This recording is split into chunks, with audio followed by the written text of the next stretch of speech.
From time immemorial, Jammu and Kashmir has stood out as a paradise on earth. For centuries, it has been the jewel in India's crown. Its fabulous beauty has made Kashmir a very special kind of place.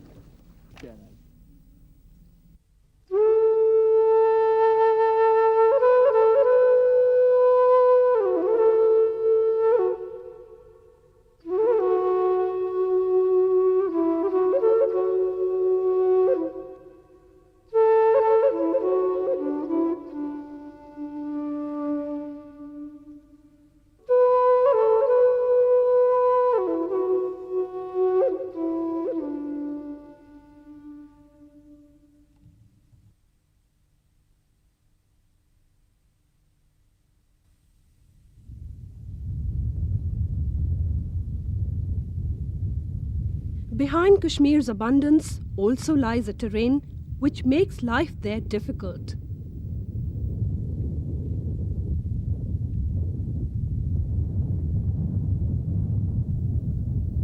On the one side, there are the cold deserts of the high Ladakh plateau.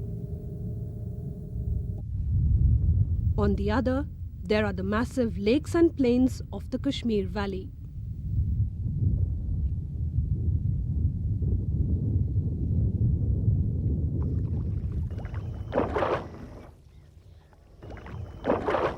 In between, there are narrow mountain passes through which transport and communication can be carried out with much difficulty.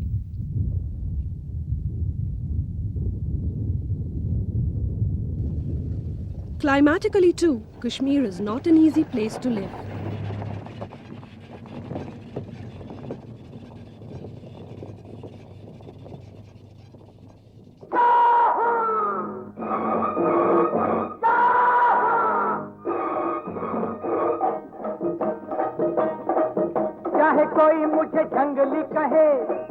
While its snow-laden slopes have been celebrated through song and dance, the fact is that the winters there are not necessarily just romantic.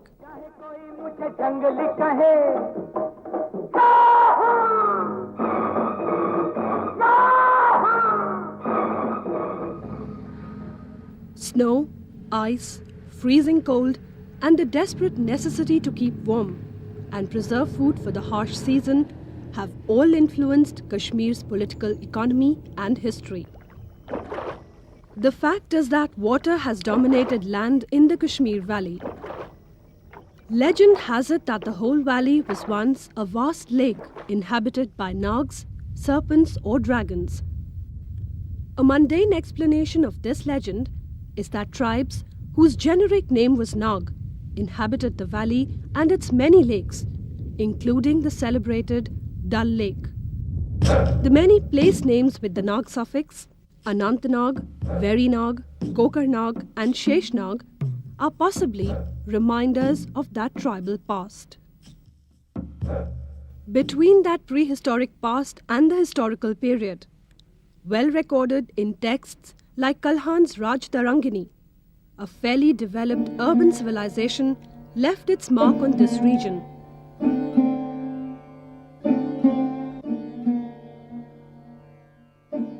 It was clearly an offshoot of the Harappan culture. The excavations at Akhnur Fort near Jammu may not reveal much today, but the fact is that archaeologists dug up the remains of a Harappan urban settlement here on the banks of the Chenab River, a tributary of the Indus. However, in the valley, land had to be painfully reclaimed from the lakes. Hence, it was only economical to carry out intensive and relatively high-value agriculture and horticulture. The fragile and yet sustainable relationship between man and nature is most dramatically demonstrated on the Dal Lake in Srinagar. Here, not only are vegetables cultivated on little bits of land scooped out of the lake, but the trade itself is carried out on boats which float on the lake.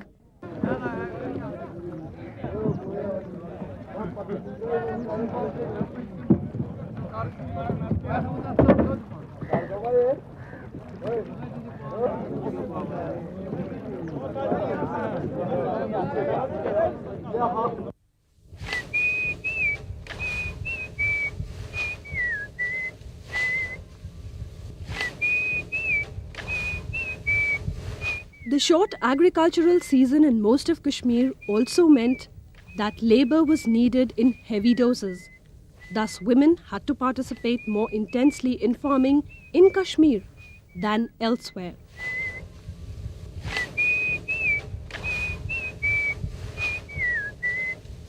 The participation of women in labour was essential for Kashmir's one-crop economy.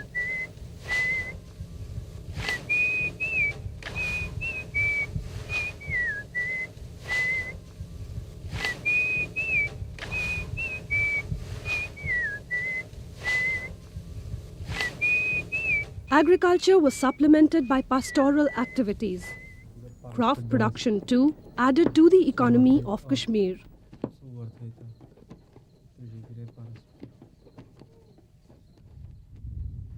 The ecological factor influences Kashmir's economy even now, with the service sector, tourism in particular, acquiring great importance. One of the earliest tales of travel to Kashmir is that of Jaluka, said to be one of the sons of Ashoka the Great. In the 3rd century BC, Buddhism travelled from Magadh to the Kashmir Valley and to the highlands with the prince. For many centuries, it was that philosophy of compassion that dominated the minds of the Kashmiri people. Today, Buddhism has all but disappeared from the valley, having been first supplanted by Brahmanism, which in turn later encountered Islam. The history of Kashmir, as that of any other place, is built with layer upon layer of fact, myth and faith. The Buddhist shrine that was built here by the son of Emperor Ashok in the 3rd century before Christ later got to be known as the Shankaracharya temple and still later as Suleiman Ka Takht. Similarly, the fort which was built by the Emperor Akbar in the 16th century got added to in the 18th century by the Mughal governor Atta Muhammad Khan.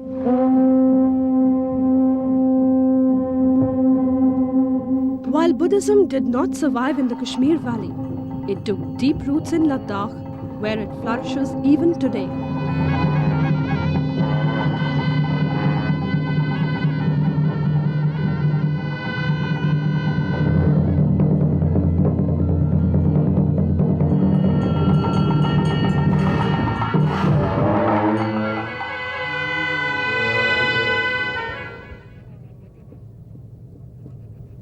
The Buddhist monasteries of Ladakh dominate its bleak landscape.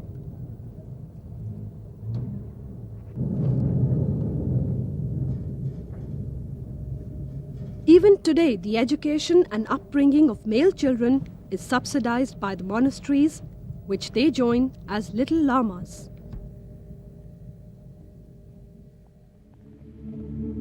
At the same time, even as the Buddhist monasteries performed this social role, they also became centers that exploited peasant labor. Unproductive monks and their elaborate rituals wasted a part of that social wealth.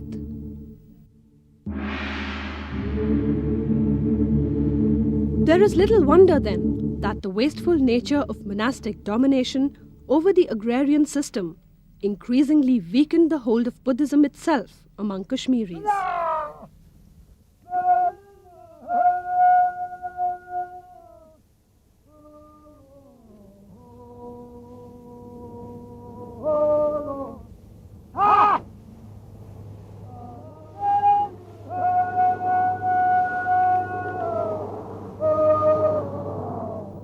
Before that happened, however, Buddhism had its periods of glory, notably under the Kushan king Kanishka, whose headless statue stands in the Mathura Museum. The Fourth Buddhist Council was held during the reign of Kanishka, who endowed many viharas and chaityas. Buddhism also flourished under the Indo-Greek ruler Menander or Milind, whose questions on philosophy were answered by the great thinker Nagarjuna.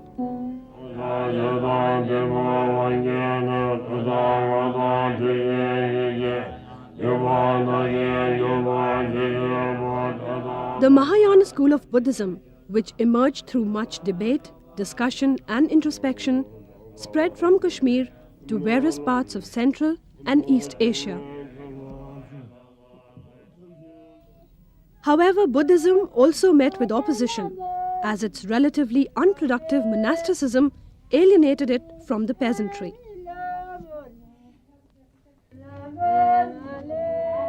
Besides, Neo-Hindu rulers like the Hun Mihirkul systematically persecuted Buddhists, destroying many viharas and chaityas.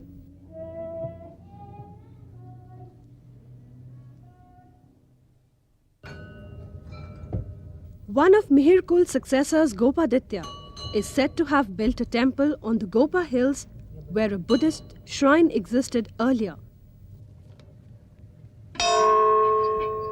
The site is known today as Shankaracharya Hill.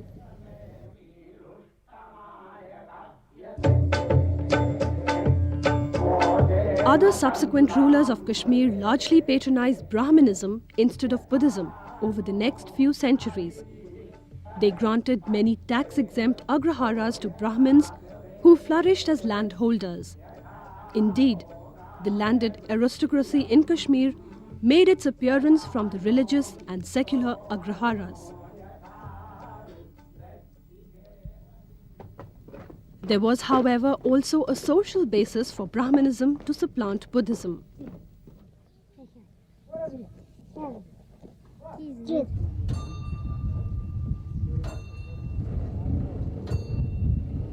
From the Mauryan period onwards, the interaction of the Buddhist monks and Brahmins with the tribal or Nag population of Kashmir increased.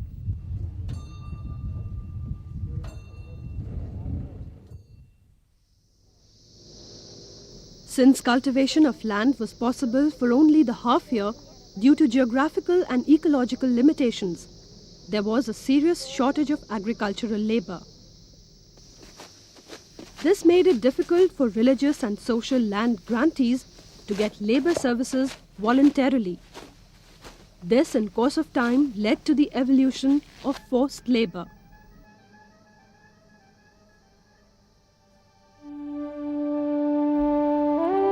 There were other exploiters too. Powerful kings too expropriated and wasted much social surplus. Even the remains of the famous Sun Temple at Martand today are eloquent about the reign of the 8th century monarch Lalitaditya in this respect.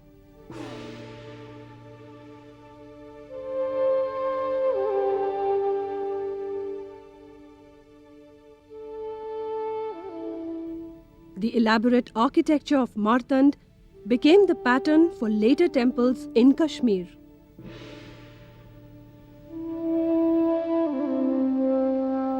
Among those temples is the one in Avantipura city, which was built during the reign of Avantivarman in the 9th century.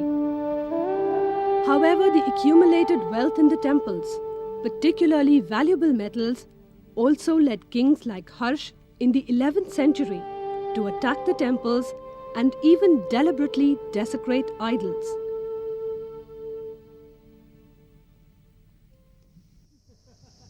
Nevertheless, temples and agraharas led to the emergence of powerful vested interests around them. Simultaneously, there arose a feudal order in Kashmir known as the Dammaras. The Dammaras were not in receipt of land grants, but developed feudalism from below, as it were. The Dammara domains were largely located in the fertile regions, which were intersected by trade routes. These factors helped them become rich and powerful. However, precisely for these reasons, the Dammaras came into conflict not only with the Brahminical hegemonism, but also at times with the monarchs. Around the same time, Kashmir was witness to turmoil from outside. Because of its very geography, the doors of the region were always open for intruders from Central Asia. The Mongols found here an easy target for loot and plunder. Buddhists and Hindu places of worship were both targeted. Temples were looted and destroyed, and the local population was forced to retreat for shelter into the inhospitable mountains. The sum of these conflicts was that the peasantry was exploited, craftsmen were oppressed, Brahmanical hegemony was questioned, society was fragmented, and the people were ready to receive another socio-religious ethic. That appeared in Kashmir in the form of Islam, which attracted the poor and oppressed, particularly those engaged in different crafts.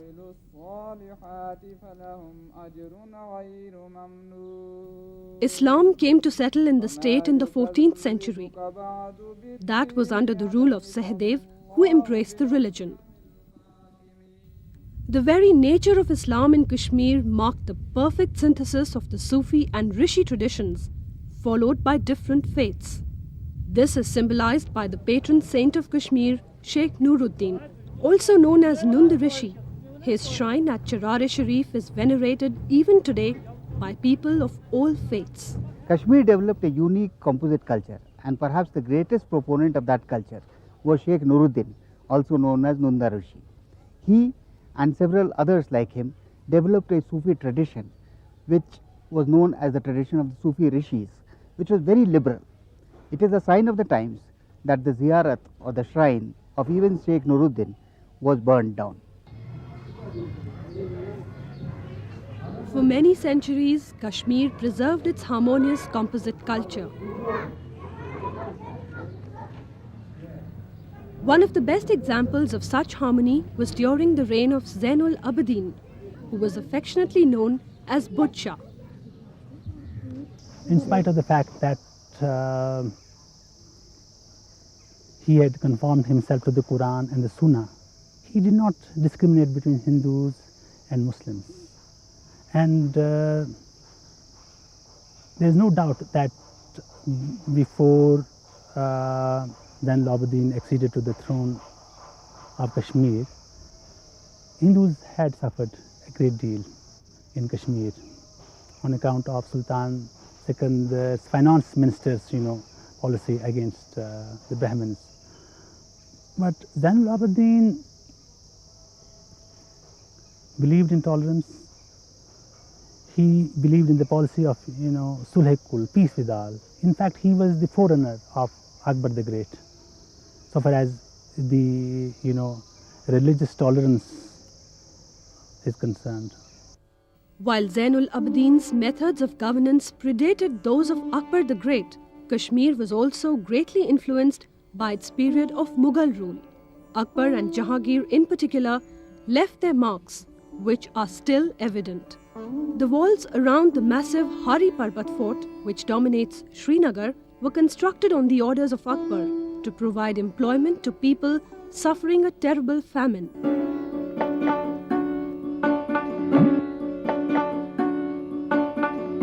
Later, Jahangir and his courtiers laid beautiful gardens in more prosperous circumstances.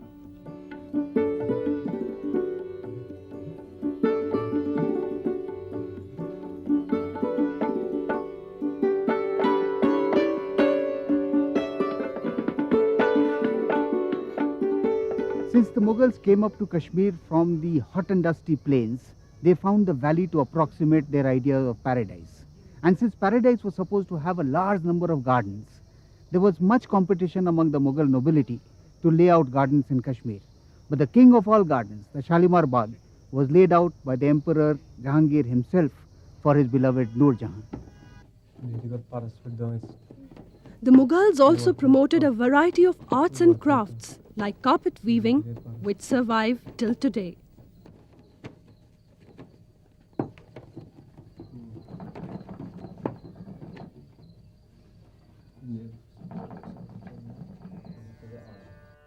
The decline of Mughal rule saw Kashmir come under the sway of Sikh ruler Ranjit Singh, who continued to maintain the multi-religious traditions of the people.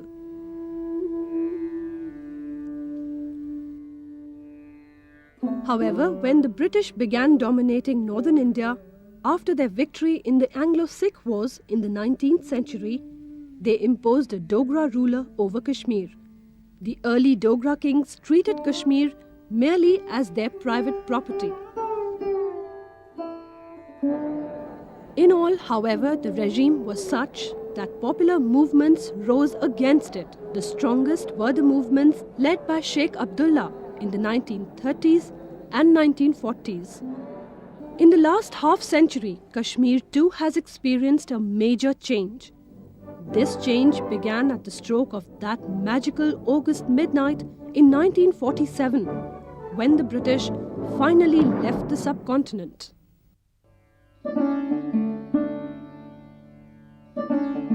Even as India gained independence, the subcontinent was torn apart.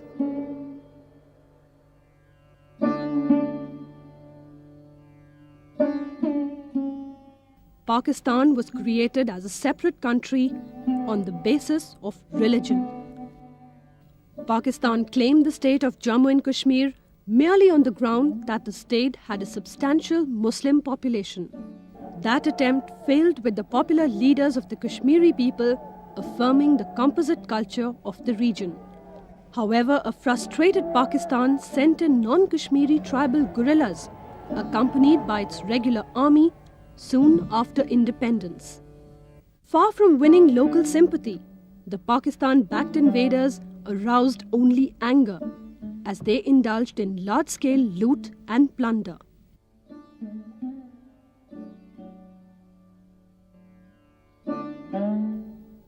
Meanwhile, the then ruler of Jammu and Kashmir, Maharaja Hari Singh, signed a treaty of accession to India.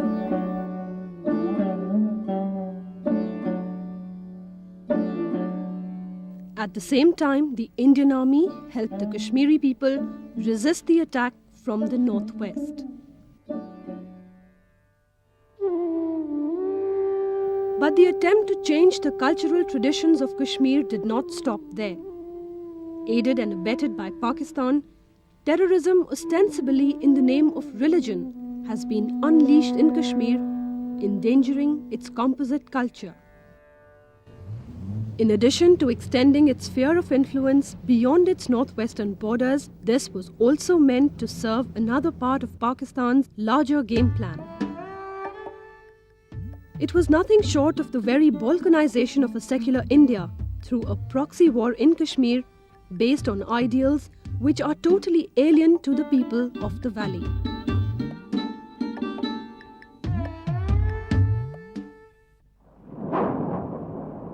The intention became even clearer with more than 1,000 mercenary troops fighting alongside Pakistani army regulars in the battle in Kargil in 1999. The Indian army had to evict Pakistani regulars from heights they captured on the Indian side of the line of control.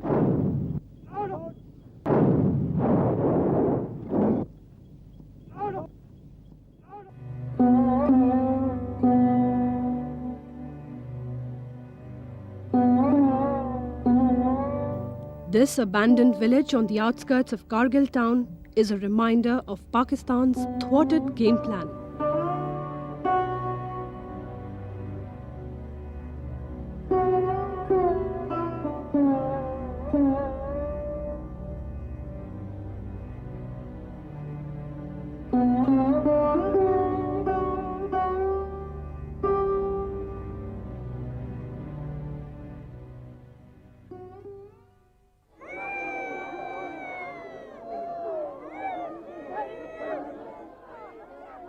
The terror unleashed in Kashmir by the forces of Talibanization has made Hindus, Muslims and Sikhs alike its victims.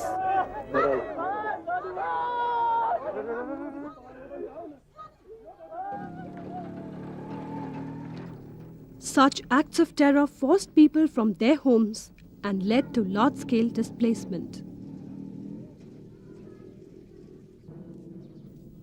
Many Kashmiri Pandits who had been living in the valley for centuries are today refugees in their own country.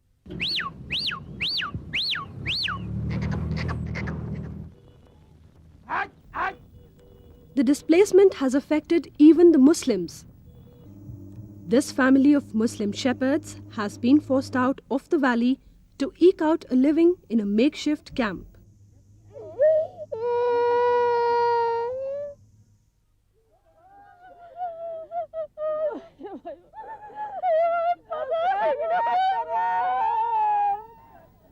More than 25,000 lives have been lost in just 10 years of terrorism. Such foreign-inspired terrorism has also had a severe impact on the economy of Jammu and Kashmir. Several of its industrial units, which used to flourish earlier, were affected, and many of its people have been rendered homeless and jobless.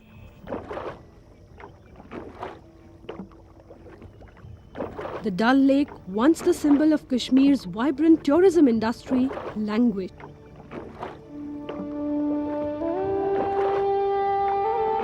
Its romantic shikaras stand forlorn, testimony to a trade that was once one of India's biggest foreign exchange earners.